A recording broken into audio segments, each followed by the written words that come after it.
Afternoon, everyone. I'm Amrita, and I'm one of your co-hosts for today's session. And welcome to Capillary's virtual roundtable on retail recovery trends and priority in the post-COVID world. So we have an experienced panel today to discuss about what's lined up, as a road ahead for all the retailers, especially around the time where we are seeing a lot of uncertainty around us. So, the ability to manage and predict demand at this time is more crucial than ever. We are all seeking insights and answers on, how consumers are likely to transact, how are they likely to engage with, brands, how can brands really push their sales and innovate with the products. So we're all seeking answers to a lot of uncertain things that are lined up ahead of us in the coming few months. So we have four panelists for today's session. Before handing it over to them, I'll just give a quick introduction of each of them. We have Anurag Mukherjee. Anurag heads the technology division at Matahari stores in Indonesia, currently driving their omni-channel and O2O initiatives. So he has over 16 years of experience spanning across omni-channel, e-commerce, merchandising, finance, CRM, and loyalty domains. So welcome aboard, Anurag. Thank you for Thank joining you. us. Thank Thanks. you. Next up, we have Abdul. Abdul currently heads the e-commerce and marketing division for Landmark in Southeast Asia.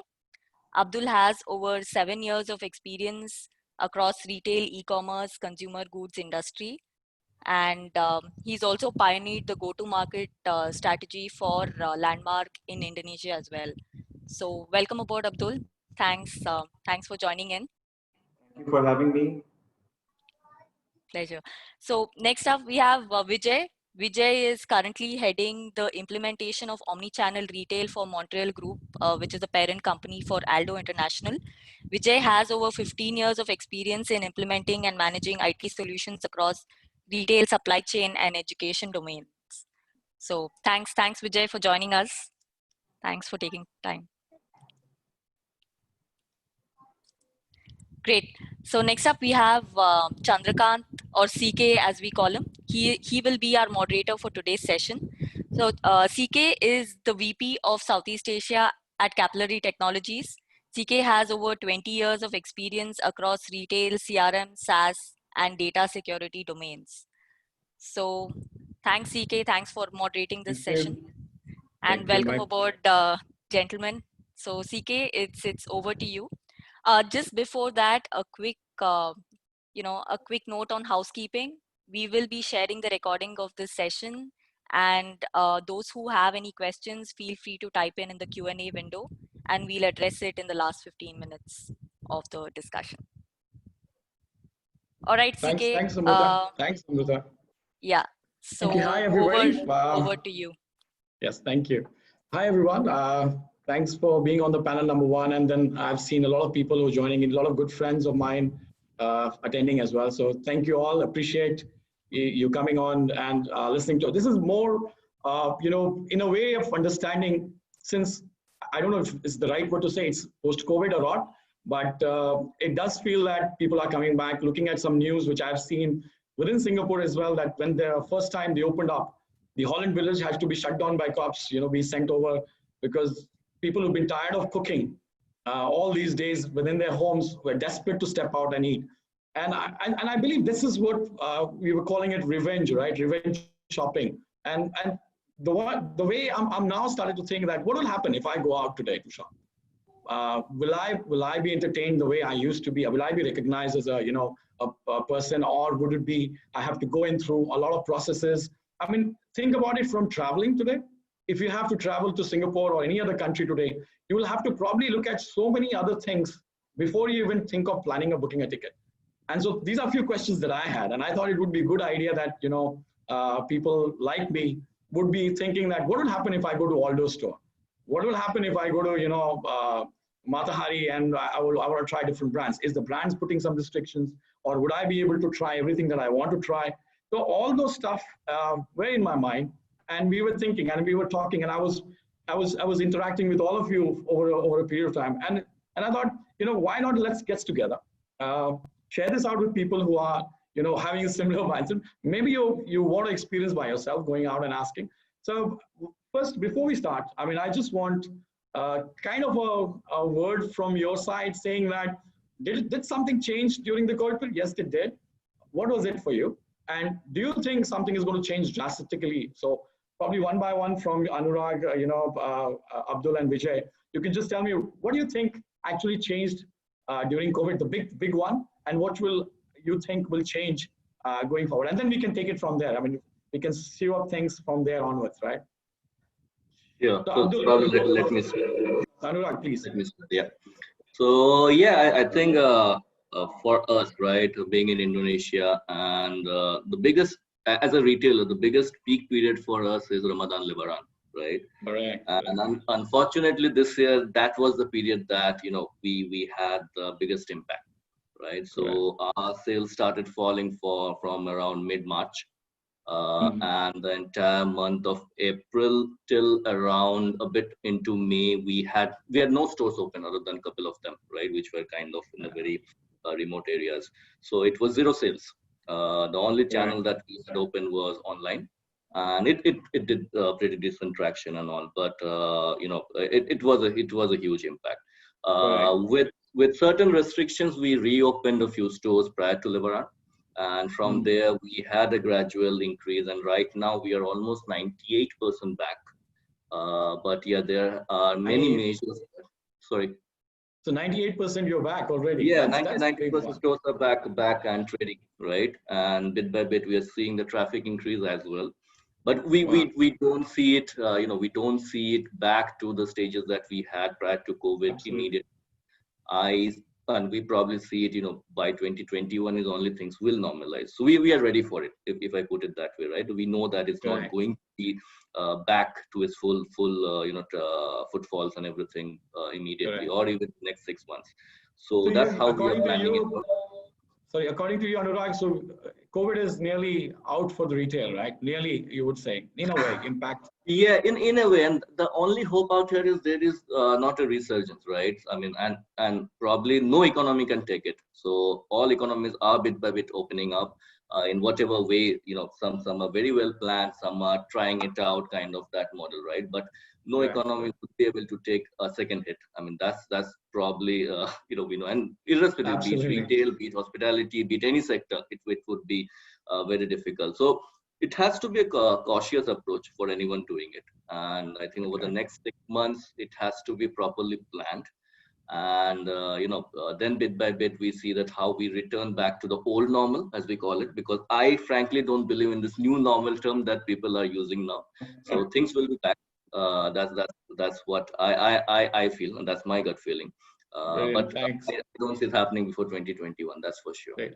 Abdul, your words on it. Are you? I mean, I know you were just starting on the e-commerce side, but you would still see Landmark has both the platforms, right? E-commerce and both, right? Right. How do you see it coming back? Yeah, so things have been very, very different. I think CK for us in Southeast Asia market and even Middle East market for that matter. So for example, retail, as we know, has completely changed. I mean, the entire value chain has been impacted, right from merchandise manufacturers to the mall operators. I mean, retailers like us have been cutting on our OTB budgets, and the merchandise that we have on the shop floor is being up down heavily because there is cash flow pressure and we have to generate top lines. So all the retailers are on heavy markdowns. If you go to the mall, good for the customer, bad for the retailers. And because of this cash flow pressure, there is a lot of pink slips being handed over as well. So retail, of course, has changed drastically. But then if you look on the positive side of it, the e-commerce adoption has been phenomenal. I mean, for us, our e-commerce strategy was very much in place even before COVID came in bang on. But even the companies who were not driven for e-commerce are now adopting that channel. So I think there is a clear shift in companies' strategy to have an emphasis on e-commerce sales channel, despite of the numbers not adding up to a significant value in the overall revenue scheme of things. So that is on a positive side, and I think that's the channel, which retailers should look forward to. Correct. Vijay, I will have a very specific question to you coming in soon, but first your words, because I really wanted to ask this question to you, but after you complete your statement on that first. Okay, so since Anurag and Abdul were talking on a company's point of view, let me talk as a customer's point of view. Yeah. Customer's mindset, 2.5 months being in home, the hands have been itchy. You still want to do, you still want to make shopping, and we felt that other than e-commerce, actually door-to-door marketing actually worked. In Southeast Asia region, you will be surprised to know that the traditional marketing of reaching customers with a digital touch to it. Yes, we did some changes such a way that we did like flip books.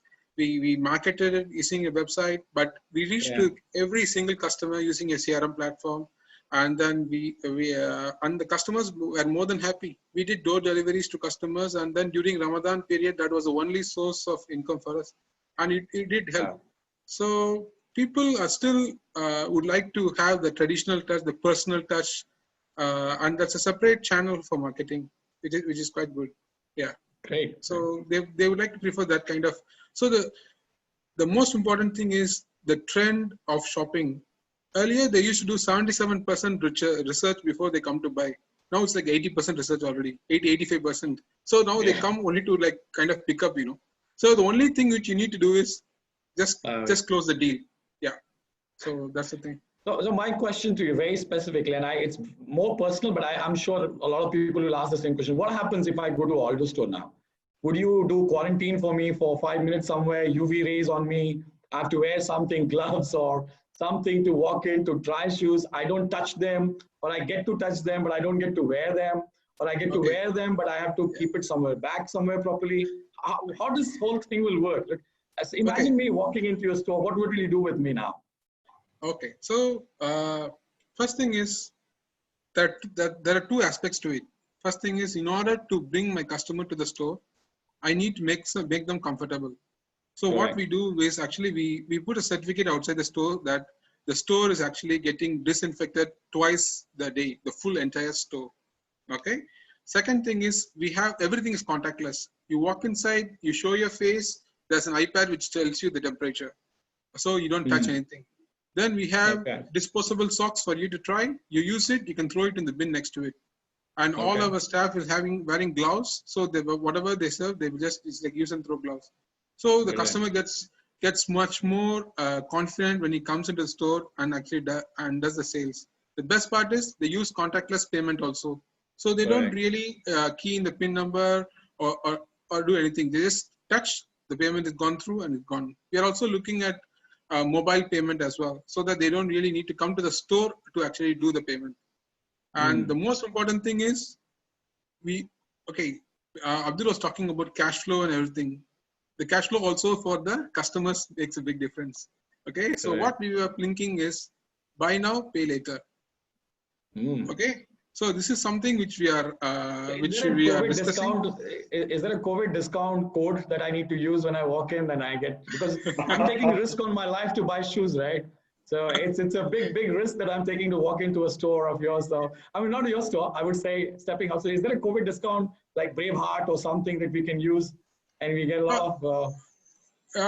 You will have actually, we have some kind of promotions running. For example, if you buy shoes, we give you like masks free of cost. So which is we try to give something essentials to you rather than something which you really don't need at the current moment, because the current moment is most essential things are needed.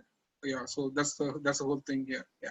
So going from there to Anurag, yours is a more wide brands, right? You don't have one single brand and it is very difficult to manage that kind of payment or hygiene, and you're spread over 4 floors, 5 floors, whichever I have been to and I've seen it.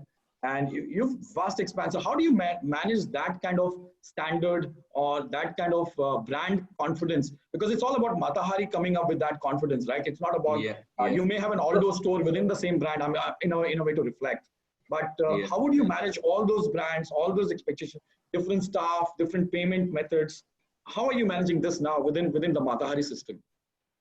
So yeah, I think one good thing about probably Indonesians is that the patience they show, right? So the be it queuing and entering the store, getting through the the temperature checks, aligning to all the safety measures that we have you have put in place and all, they have been very patient around that. That's probably one of the major Right. advantages that we have to be here, right? Apart from that, so again, model wise within the store, though it's multi-brand, but then nothing changes, right? It's just how you shop, and the cashiers are all same and everything, right?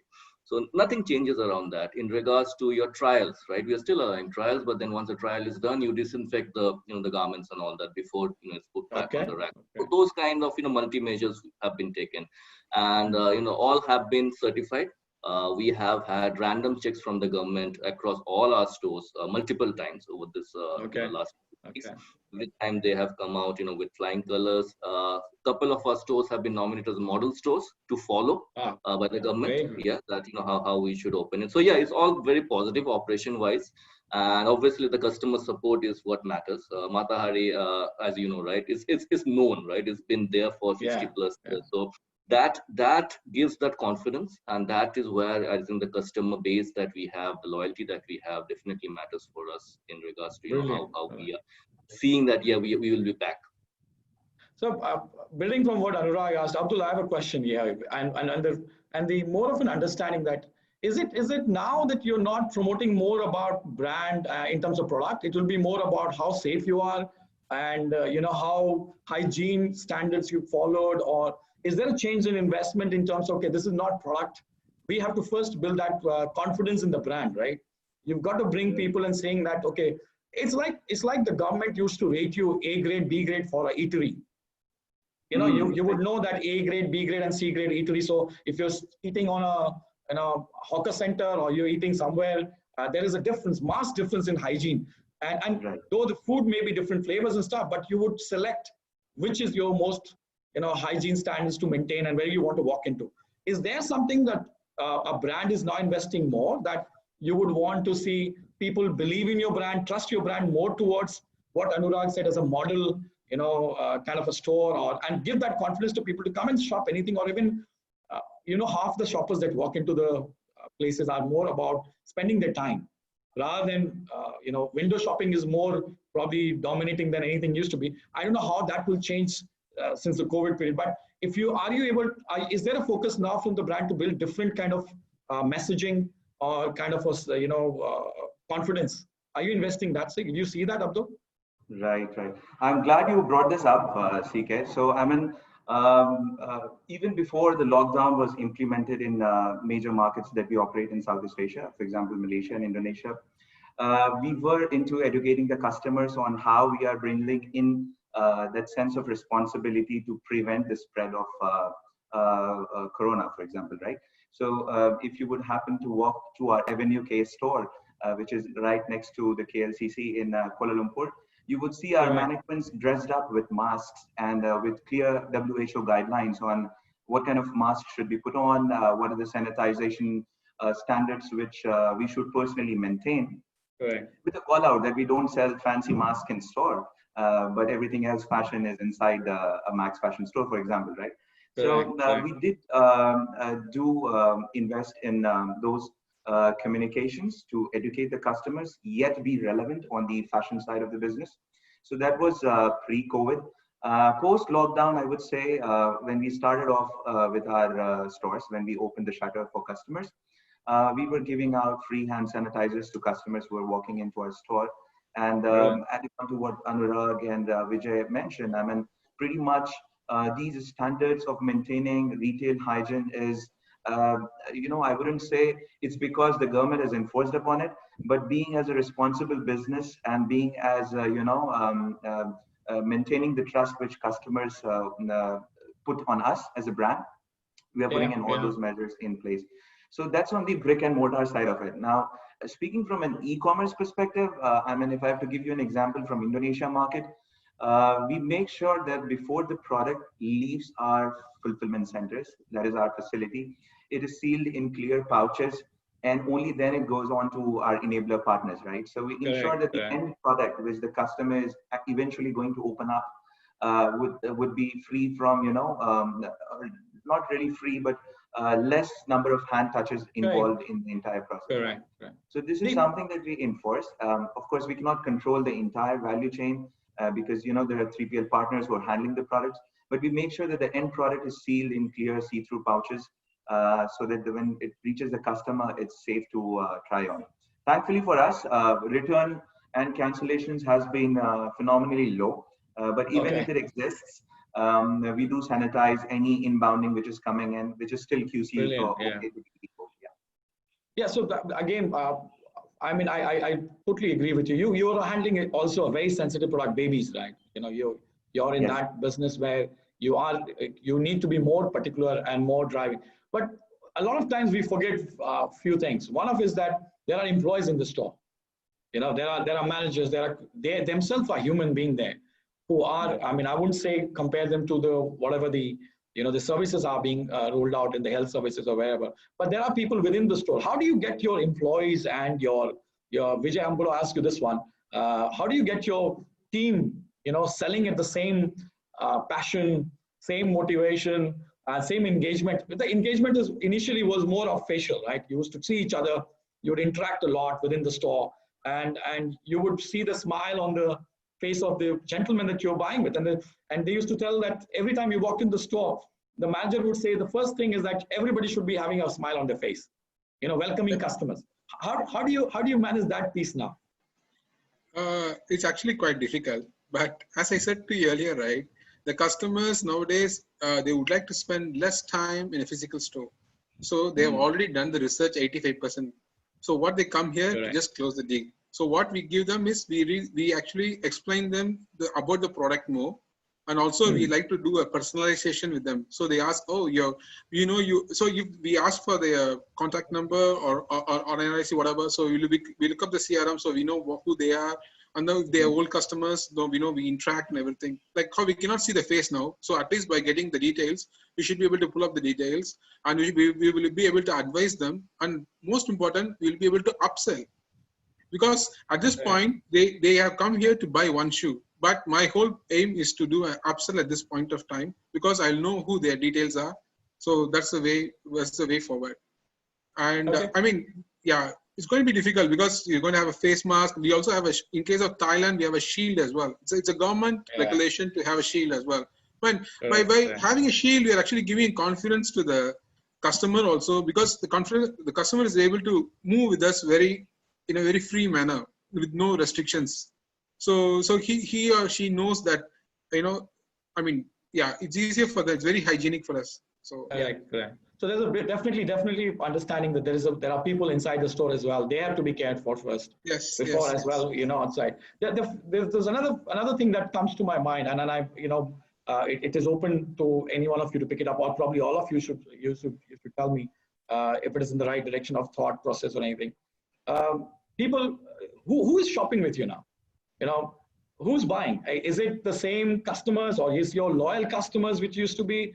I mean, I would have shopped probably only few things in my last 3 to 4 months, right? And I would have selected certain, probably, not a training kit, definitely not a shoe for a while. So who's buying, and who are these people who are they your loyal customers? Are they your elite customers, or they know you pretty well, they love the brand? Or is it just that anybody and everybody is coming to the store and you don't know them, and it's something that you start engaging? Or is it basically because of the promotion?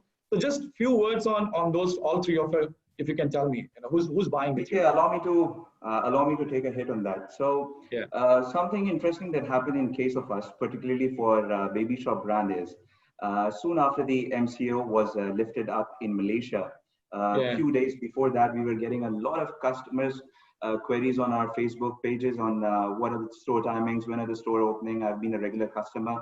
So despite of the fact that we're still building on loyalty, we saw a lot of customers asking to visit our store and the preferred timings for that, right? So I would say that, there has been a stickiness, and people who were buying with us in the brick and mortar space continue to buy with us. That's on the positive side. On the opportunity side, I would say that, today the clear segmentation of customer has has completely been broken down, and I think it's short-lived. Reason why I say that is because there's so much of markdown in the malls these days. I mean, somebody who was an H&M customer is now a Zara customer because Zara is at 70% markdown, for example. And somebody who was a Max customer is now also a Matahari customer, for example.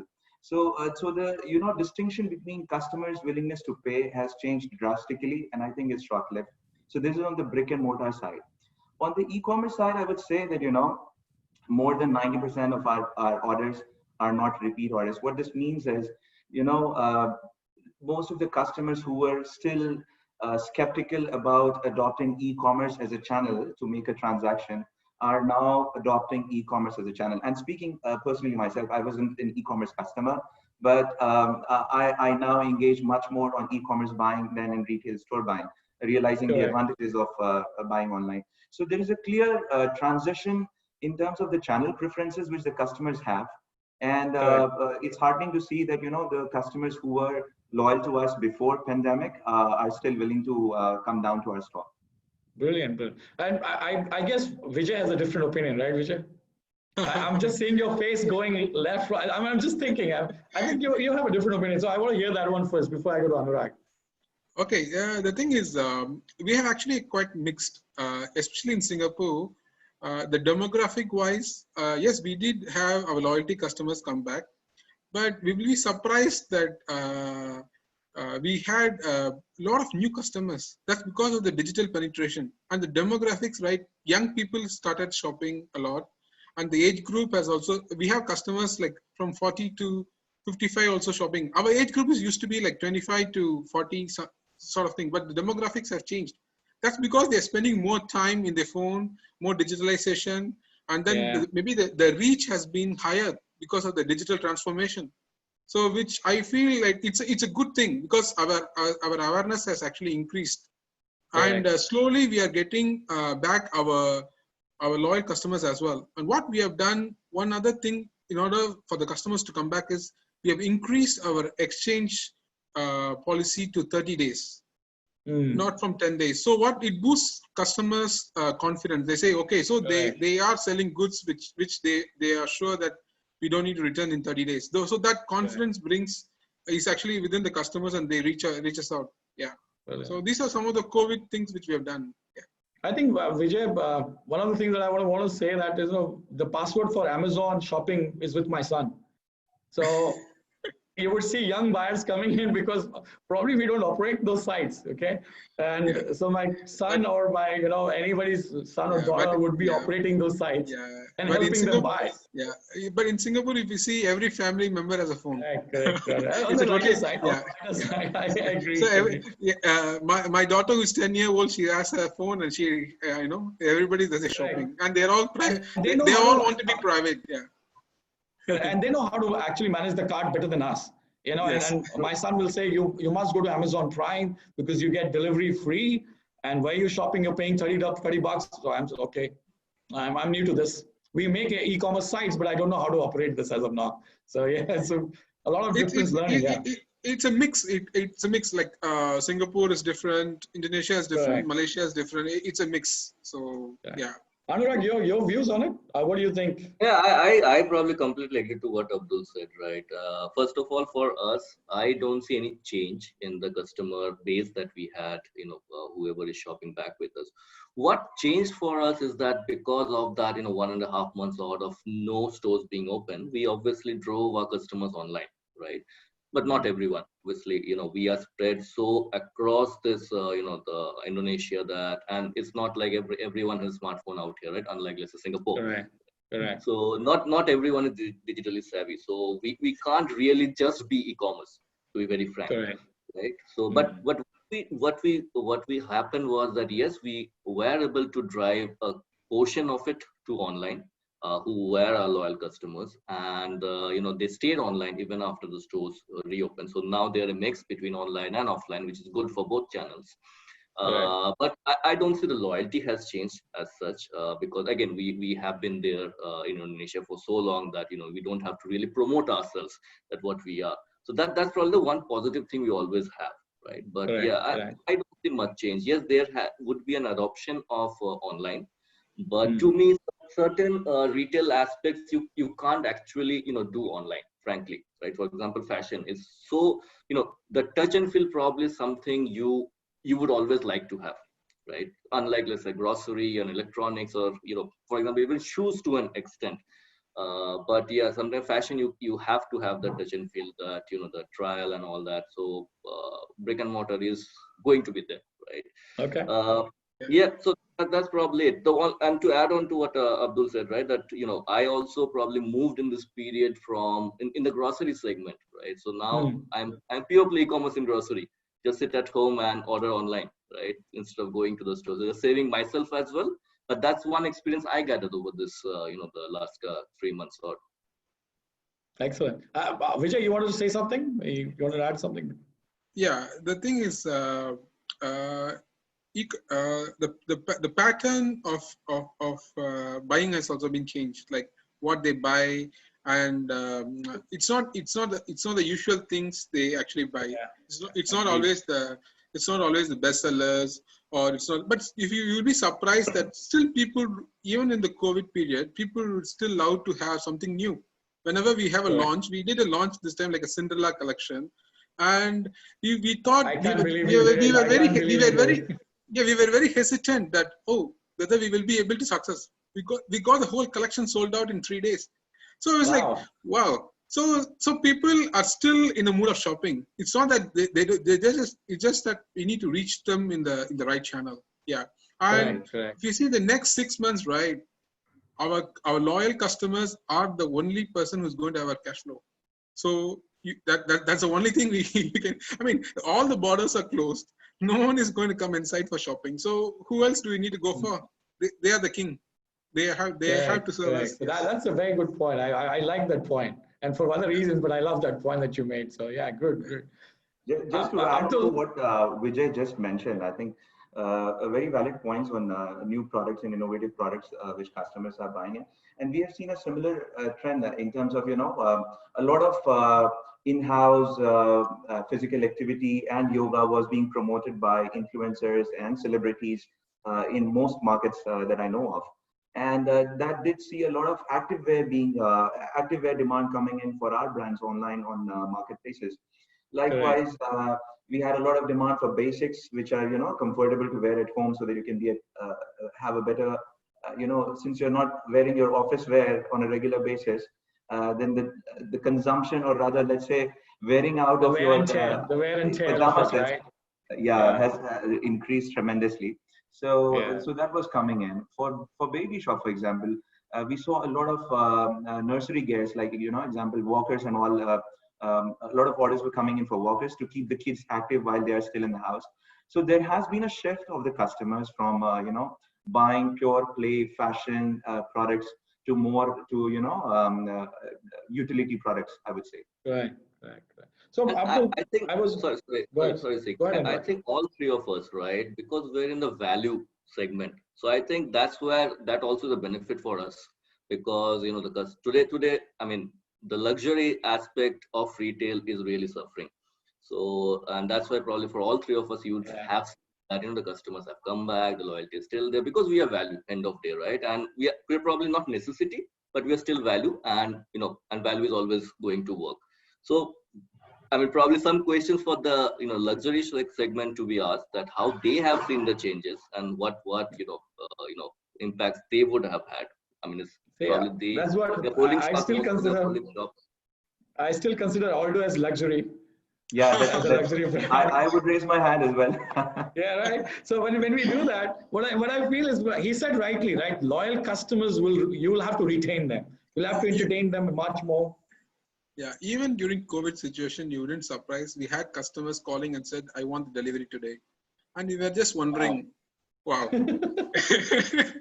Like, I mean, we did fulfill their sale, but I mean, there are loyal customers. I would love to serve those customers. Yes. I would want to know, where is he wearing and going with it, right? I would want to know what's the urgency. I mean, that's a question to ask, right? Why would you need a shoot today, and where you're going? Are you going from your drawing room to your bedroom and you need something? We found that it was his wife's birthday and he would like to give. Okay, yes. So that's a good reason. Yes. Your CRM system should tell you it's a birthday. Yeah. We'll work on that. Staying at home with a wife around for a much Yeah. longer period, you need to keep her even more happy, right? Yeah. Yeah, What Abdul exactly, says is correct. exactly. I would agree with Abdul. Yeah, you could increase the delivery and discounts of day if you're buying for spouses. So that brings, I mean, the last conversation came up with one of the most, important things that I realize now is the channels that you're going to use. And building up from that, I want to ask Abdul that you're just investing in e-commerce right now, right? You're expanding massively, but you have got both brick and mortar is doing well for you as well as this one. Is there going to be a shift in your the landmark group's investment plan that going forward? I mean, I was speaking to one of the largest groups.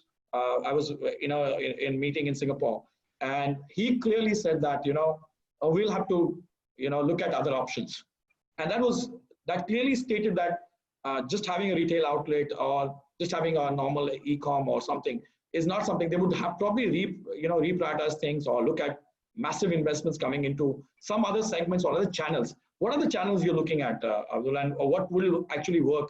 I mean, probably this will be the last question that I'm asking because then we'll have to take up questions from people. So could you Right. explain and then we can, yeah. So I would leverage the point which Anurag mentioned a short while back. Retail is here to stay. Pandemic or no pandemic, retail is here to stay. And I think one reason why it is going to be the way it is because of the touch and feel, which e-commerce at this point in time is still not able to offer. Things might change 5 years down the lane, but retail is definitely going to stay in the foreseeable future. In terms of the channel mix that we are looking at, brick and mortar footprint is something, of course, which will be regulated, and you may see consolidations happening, which is pretty much showing up in Zara's strategy, Starbucks strategy, or any international food and beverage or retailer if you talk about. But then there is a deep cognizance and realization at a group level that the e-commerce channel is the future. So investments would keep coming in to build this channel and the back-end capability to it, as in the entire fulfillment and the last mile delivery part of it. So that will keep happening gradually. What you will see immediately happening with most retailers is they'll be experimenting with curbside pickups. They will be experimenting with personal shopper assistant, to augment store footfall and to continue driving store revenues. And one thing which came to my surprise very recently is one of the leading malls in Malaysia reached out to me that they are building their own web store, and they want all the brands which are there on the mall to be listed on their web store to sell. So this is unheard of. Marketplaces of malls, right? Marketplaces for malls. Exactly. I mean, this is unheard of. I mean, the marketplace came with this ideology that instead of going to the mall, you come to the marketplace. Now the mall, which has the value proposition of touch and feel, is moving in that direction. So I think that is one key takeaway which I would want all the retailers here to take away from this discussion. Great. Anurag, I have one question because I still have 4 or 5 minutes here before we start open for the question. Are you going to adopt some out of the world technologies? Some things like, you have I remember seeing like 10 years back when I was in Microsoft's office, I walked in and you could just swipe the screen in front of you, and the clothing would come on top of you and you would feel what you're dressed in. And so you don't need to touch the clothing. That technology came in 10 years back with all those, virtual reality impact of it. Yeah. There's a screen and so would you be adopting a trial room as well as a virtual trial room where I will just go in and do swap this left, right? So because from that, are you going to invest in such alternate technologies or is going to be some investment being made there? So, okay, from a Matahari aspect, probably no. And I'll explain on that, right? So one aspect is obviously investment, right? Right now, investments are a big kind of a challenge, right? Because, we are discussing cash flows out here. And it's very difficult to, get into something immediately, be it for a short-term gain, be it for a long-term gain, because you have to protect your cash flow. You are not knowing that how the next 6 months are shaping. It's all on the assumption that, bit by bit, things are getting to normal. But unless it's really to normal, you really can't invest. And that's pretty clear. And that's where all the other aspects have come, like we've spoken of Things Live, we've spoken of many other aspects, right? But coming to your statement around those technologies, yes, they have been there. You spoke of Microsoft. I know from IBM was heavily investing into that as well, right? Yeah. And some technology already there, some will come out. But I would say those adoptions will probably start happening on the matured markets, the likes of the, let's say, US or Europe, or for example, in ANZ as well, right? Coming to our market, right, be it the Southeast Asia, India and all, it will take its own sweet time to come to that. Reasons being, obviously, one is investment. Second is the customer mindset as well, and the population, right? So you have to figure that out. Virtual trial is very difficult with the population that we face, right? Where you are getting hundreds of people into a store. While if you are, let's say, limited to 50, 100 odd people, yeah, you can still get into those kind of models. So again, things will mature over time, but it will come from the mature geographies, then come into our geography. That's probably my Understood. Understood. Okay, great. I think Amrita will open it for Q&A now. I think I could go on for another 1 hour. I guess we just started probably. It's just a warm up, but I think keeping in mind all of us have a job to keep right now. Just one thing, CK. The thing is, like, whichever channel you use, okay, at the end of the day, you should make sure the customer is happy. Okay, so for which, what I would say, even for if you're going for e-commerce, now what customer expects is a live chat. And that boosts the confidence. Number two, after sales. Number three, rate and review. How many customers you go inside, you see the stars, then you buy. You don't see any star, you don't buy. It's just a mindset. Just keep a like button in all your products. Whoever comes, they likes, they just click. You get more likes for your products, take them in. And if they review well, compliment them. The word of mouth, they will go and talk to 10 people. I did a positive review, and you have, and they gave me like 10% discount. It's all word of mouth at the end of the day. Digital marketing is all, I mean, in Asian countries, word of mouth is much higher than all the amount of money you're going to spend on digital marketing. Totally agree. Yes. Totally agree. So you compliment the customer, and they will definitely be worth than what you are actually expecting. Get it. Absolutely. I totally agree with you, Vijay. It's always give and take in a way, I would say. Yes. If you're giving discount, you take some compliments. If you get compliments, give some discounts. Yes. This will keep on. But I think this is the time when people will actually, value their time the most. Appreciate it. Yeah. Appreciate the time they spend. And you would also recognize them the most. And this is how it will be. And the respect for each other is going to be more, much more in the coming era. So I'm very glad the kind of discussion that we had. Amrita, do you have questions that we can take? And I'll leave the panel to select which ones they want to choose and comfortable to answer. Sure. Okay. I mean, it was quite interesting to hear, and I think we can go on for another hour. I feel we should have made this a we'll do another one. We'll do another one, Amrita. We'll do another one. Sure. So the first question is around personalization. So the participant is asking, how will the world of personalization change that people are now spending more time at home?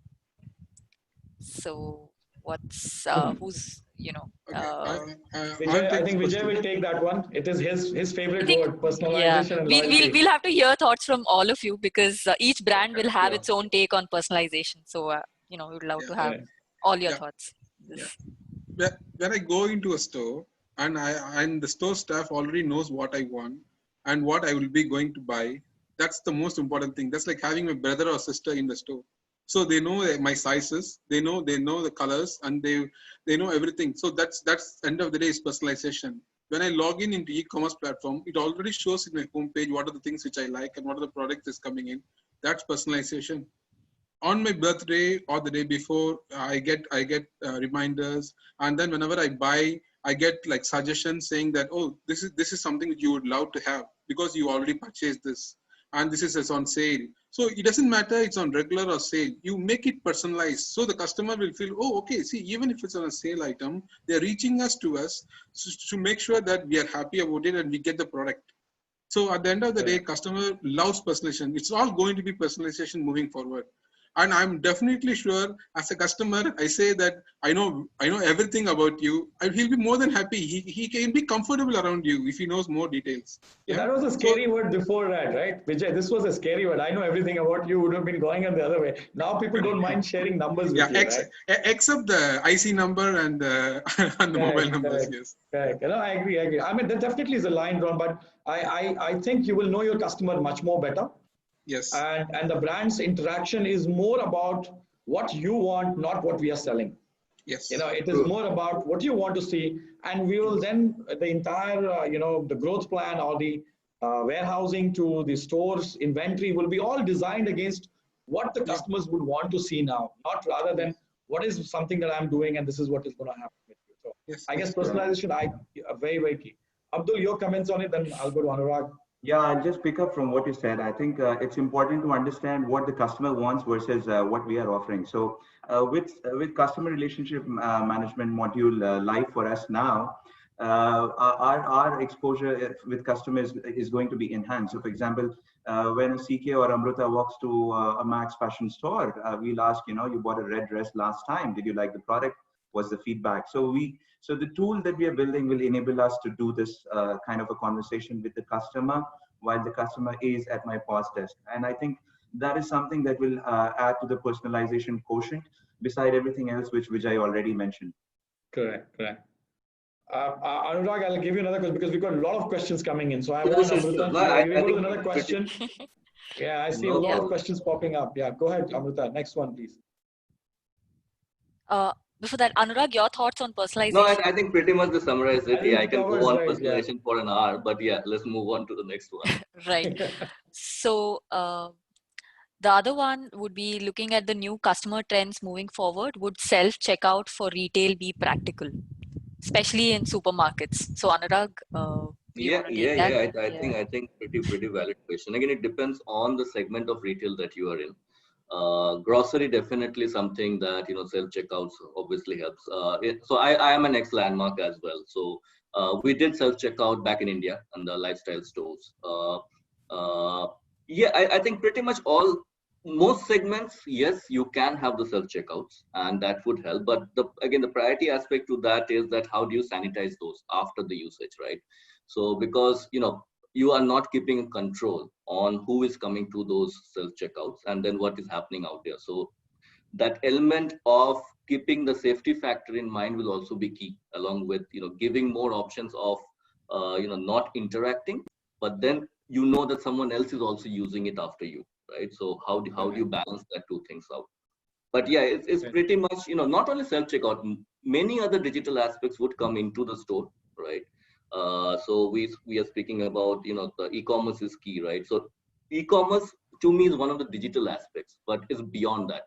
So right now the trend would go towards how you can optimize more digital touch points, be it virtually or be it physically, right? And then how you utilize them to leverage more conversions as well as drive traffics into multiple channels. And then so for example, self-checkout, right? Is it just only for checkout or will you be able to cross-sell at that point as well? You're getting my point, right? You are buying something, right? Now, do you give a platform out there to say that, look, you have bought all this, but then why don't you try something matching with it on our e-commerce site? You can always cross-sell and upsell even with all these touch points, right? So I think it's going to be pretty much key going down the line. One of the questions I saw in the chat, which is pretty interesting, and it's from Oman. I think it's Mohammed Raza has put in the question. So I want to ask this question out. What is your point? I'm asking the second question because first one I think we've covered in some way or the other. What is your point of view on focusing more on what value we provide to our customers rather than putting more focus on brands and branding? This is in some way I've asked this question to you. If you remember, Abdul, in where you're going to invest, is it the brand strengthening or the communication? So what is the value that you're trying to now bring out rather than saying, this is our brand, this is what we do? Right. So I think Mahmood has raised a valid question there. So I think the marketing as we know it has changed. I mean, it's no longer the brand push or the product push. It's about the services push that we are doing in the store. I mean, pretty much we were discussing that most of our customers are still the loyal customers who are coming into our stores. So they pretty much know the brand, they know the product. So it's the value that we are bringing to the customer in the pandemic scenario. And what are we doing as a brand to make sure that their life is not risked or they are not exposed to high risk while they are at our store, right? So this is actually the focus area, and that pretty much ties up in marketing communications as well.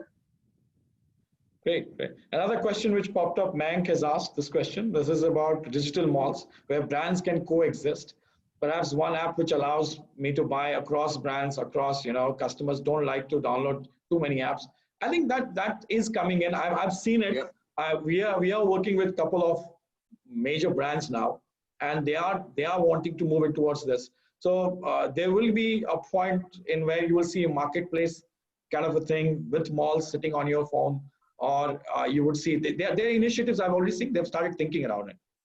Actually, Yeah, Vijay. Singapore, I just want to touch base on that. What Abdul was telling about malls coming up with their own websites. Singapore started it 2 years back. Robinson and Tangs, both they've been doing it, and now CapitaLand Mall, which is one of the biggest group in Southeast Asia, Correct, they also started it, and Suntec City is also they're doing live streaming. It's not even just that they actually have web, and then they have timing like from 1 to 2, like how you have TikTok. So they do live streaming of our products, and then if you like to buy, you can just buy it. Vijay, is it something like we used to see television shopping long time back? Yeah, all coming back. Like the female will stand and recommend, this is the store, you can order online, call up this number. Yeah. I think this is the same technology used in China, which did pretty well, right? Yeah, They just did it in last.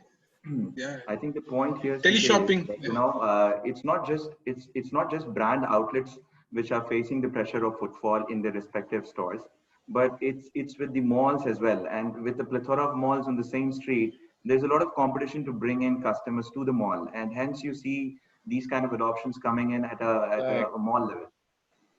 I think Okay. just to add on to that, right, that today, other than getting our customers back, right, the retailers, one more big challenge, the rental that we pay with the malls and stuff. That's something being negotiated like anything right now, because, both are suffering. The malls don't have the stores open. Now, why should I pay my rent, right? But then if I don't pay it, how do the malls survive? So that's one thing all retailers are facing today. Vicious circle that keeps going around, right? You have to make. Right. There's one Right. more question. So, Last one we'll yes. take it. Amrita, we'll take one last question. How do retailers plan? As Mr. Shankar has asked this question, and I want to, he's asked a couple of them, so I want to at least pick up one to answer. And the rest we will definitely try to answer in our release that we do, the post recorded release. How do retailers plan to target customers who possibly would have spent the last few months, but not due to lockdown, they couldn't come out and shop? How do you plan to, target these customers? I would. Yeah, go ahead. Okay. We would actually do it through email marketing. That's the only way. Email, on SMS, EDMs, and then like the EDMs should make sure that the customers are confident enough to come back. So we should have information just other than the products. They should also have information on how we have protected and how your shopping is going to be protected, and how you feel safer when you come back to us. So those things will actually help us. You had made a comment sometime back. I remember that the thing that never worked before is working now. Emails was the worst. If you see the best part in the last 2.5 months is the ROI for emails have actually increased. It's gone like 10-12%, which we have never seen. People are reading emails now. Every email which has been sent, people are reading. So which is quite good. Yeah. Correct. So Amrita, anything else you want to? I mean, I won't want to do the closing part of it otherwise, because we are just 5 minutes away.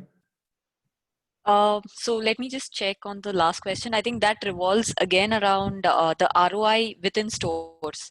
So people are, so I think Iftikhar is asking this question on how can retailers improve the ROI per customer footfall within the stores now that, they're going to be lesser and lesser of those numbers. You sell two shoes against one. What are you going to do, Vijay? I want to know this one. Yeah. Are you going to charge me more? It's again upselling. So it's again upselling, because if you see the customer who walks in, I told you earlier, has already done the research. Okay, and unless or otherwise you have something new in your window, which I already displayed in e-commerce, and I already reached the customer through EDMs and everything. So you just need to make sure you have standards in the. We have a post-COVID training for our retail staffs. which focuses mostly on customer, how to engage them, how to make them confident, and how to upsell. So that's the only way forward. For the next 6 months, it's going to be a roller coaster ride. There is no question about it. But we need to survive. This year is about sustainability. Yeah. So I remember your word. You said this. So I now, while I wind up, okay, because we have to really keep on the time. Yeah. So really appreciate your inputs. Before we say, I want one word that you want, remembering either it's retailer sitting in front of you, or it's the customer like me who's buying, or it's a technology person sitting across. I want one word which defines from you the takeaway from this meeting that we had today. That you would want people to take away. I'll begin. You started with the word sustainability. Is that something that you want people to remember it or survive with it? Vijay, your word, then Abdul, and then Anurag to close it. I would say personalization. So that will help you with everything. It will answer all your questions. I so love your brand, Vijay.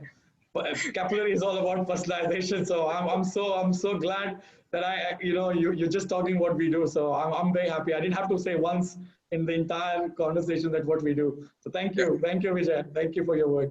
Abdul, your word that defines this period of this discussion that we have.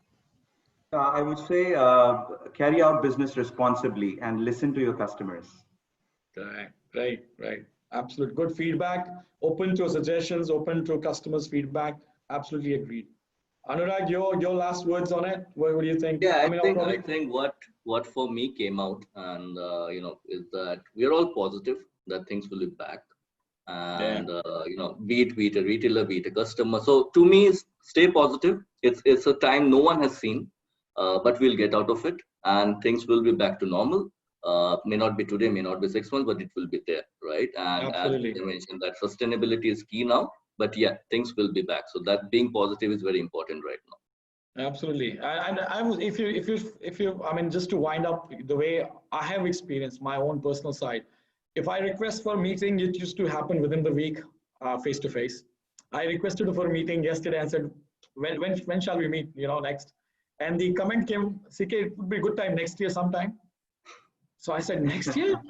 And we can lock it down in calendar. I said, oh, really? Is it that far? He said, yeah, if vaccines are there, you can come along with it. So I said, okay, because the last time I visited this customer, they had to actually shut down their building because they really thought that there was few things we carried into their premises, and they actually asked us for the following 15 days on our health every day. They checked on us that, are you fine? Because they probably met us without the permission which was required. We met them. We had a great meeting. Absolutely. They're one of our biggest customers now in Southeast Asia. But point was that I was asked, and that kind of, thinking that it will be difficult to meet you all, see you soon kind of thing, have a beer together or listen to music. That kind of sitting in a public place and still seeing people around. I'm really waiting for that moment to be back again and normal.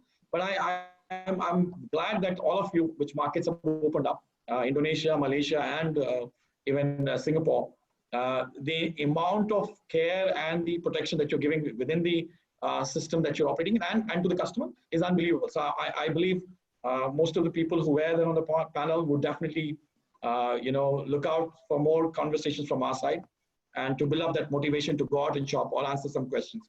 So Amrita, your closing, we'll be releasing the recording as well, right? And yes, we will take up all the questions and please make sure we have the questions answered, and we'll do another session if we feel there is a good interest in people asking. Yes, absolutely. I think we can just, like I said, right? We could have gone on for another hour, and we wouldn't know how the time, flew. So thank you, gentlemen. I think very well put together around your final comments, be it around staying positive, be it around listening to your customers or personalizing. I think that was a good way to sum up this session. Thanks again. Thank you all, and hope to see you all very soon in another stay session. Safe, keep shopping, right? Stay safe, keep shopping. Keep shopping. Yes. Thanks, guys. Thank you. Thank you. Thanks, Thank you, team. everyone. Bye. Thanks, team. Bye. Thanks. Have a good day. Bye-bye.